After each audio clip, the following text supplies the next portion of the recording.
carry out their final takeover, they first removed banking regulations like the Glass-Steagall Act in the late 1990s. This allowed their front companies to issue unlimited credit to the world and to set up colossal Ponzi schemes, the likes of which the world had never seen. The scams were advertised by the controlled corporate media as completely legitimate. Because of the fantastic returns, private investors, corporations, state and local governments invested heavily. They had taken the bait, hook, line, and sinker. To destroy confidence, in late 2007, the bankers themselves began to badmouth the scams they had created. Next, the central bankers cut off the tsunami of fiat money that they had been using to pump up the bubble. When Congress and the public refused to write the finance oligarchs a blank check, the bankers began to engage in financial terrorism. They said that the world would go into another Great Depression unless their demands were met, further destroying confidence. The stock market instantly had its biggest one-day loss in history, but even that wasn't enough to force Congress to capitulate to the offshore banks.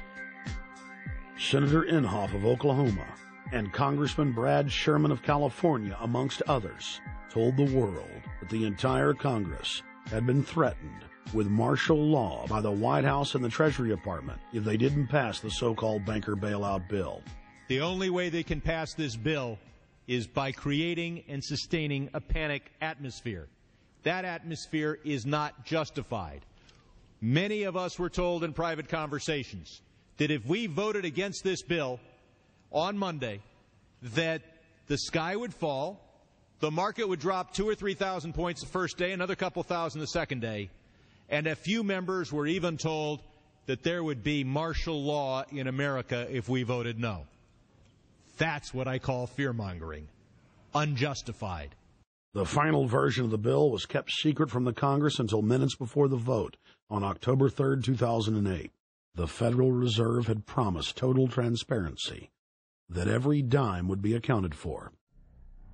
To Democrats and Republicans who've opposed this plan, I say, step up to the plate. Let's do what's right for the country at this time, because the time to act is now, to prevent the possibility of a crisis turning into a catastrophe. After its passage, the public learned with horror that the bill was really a financial coup d'etat by Wall Street.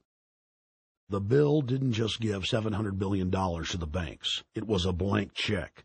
And as of February 2009, $9.7 trillion has disappeared into a black hole. Within 24 hours of its passage, Secretary of Treasury Henry Paulson said they were no longer going to use the money to unfreeze the mortgage market by buying bad debt. We went to Congress. Illiquid assets look like the way to go. As the situation worsened, the facts change. I will never apologize for changing an approach or strategy when the facts change. Paulson has, in the meantime, admitted that the subprime mortgage crisis is not the cause, really, of the breakdown of the entire world banking system and the bankruptcy of most of the banks in London and in Wall Street. He said, we're going to buy up toxic assets, but we're not going to worry about subprime mortgages. What he's talking about is derivatives. Derivatives are the center of the crisis. He went on to say that where the money was going was a secret. I believe that banking institutions are more dangerous to our liberties than standing armies. If the American people ever allow private banks to control the issuance of their currency, first by inflation, then by deflation, the banks and corporations that will grow up around the banks will deprive the people of all property until their children wake up homeless on the continent their fathers conquered. The issuing power should be taken from the banks and restored to the people, to whom it properly belongs. Thomas Jefferson, 3rd President of the United States. Secretary Paulson came in with the Vice President and Fed Chairman Bernanke and made all these assurances that there was absolutely a critical, immediate need to get rid of the corrosive derivative products, all the different names for this and ubiquitous, sub-S, retraded, credit default swap, blah, blah, blah, blah. Okay? But they talked about them as though they knew what the hell they were.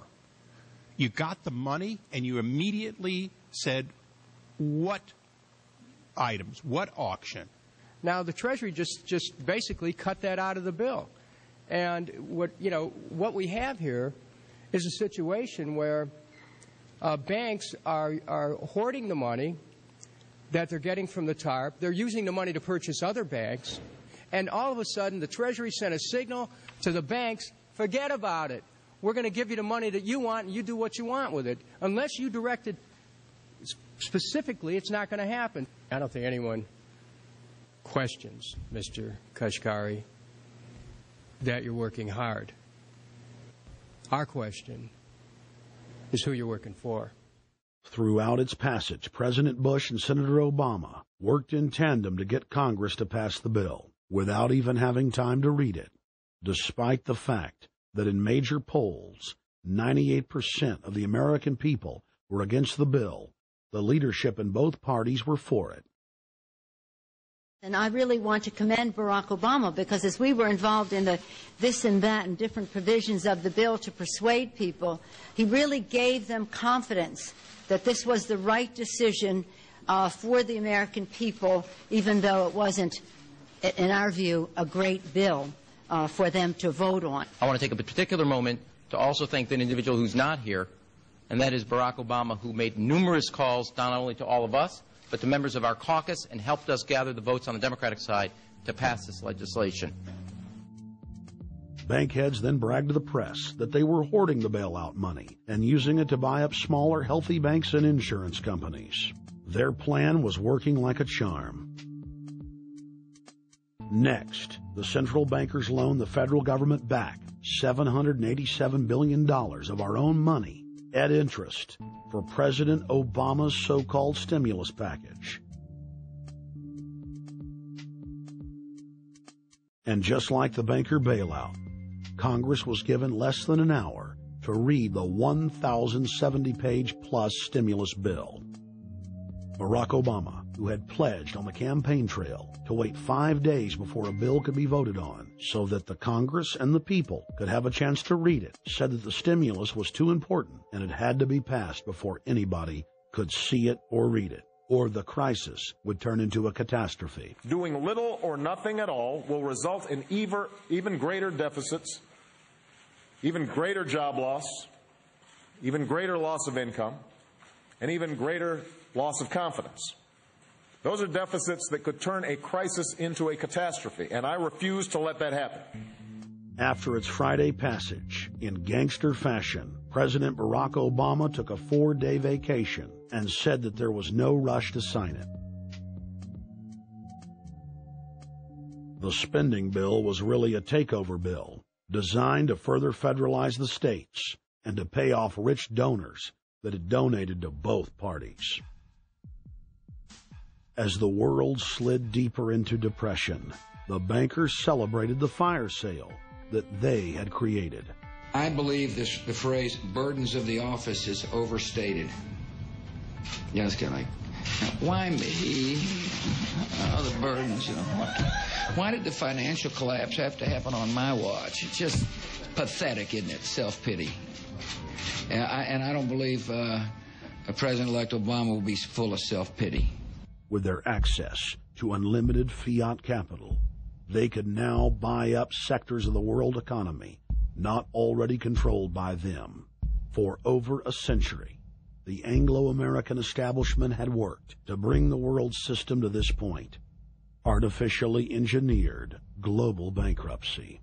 In an address before the Trilateral Commission in June of 1991, David Rockefeller laid out the elite's ultimate goal.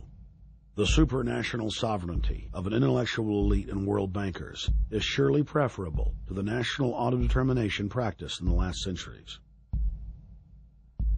Now that the bankers were holding the world hostage, they issued their ultimatum. The only solution to restart the global economy would be to set up a planetary government ruled by a new Bank of the World, a Bank of the World owned and controlled by them. Suddenly, hundreds of prominent public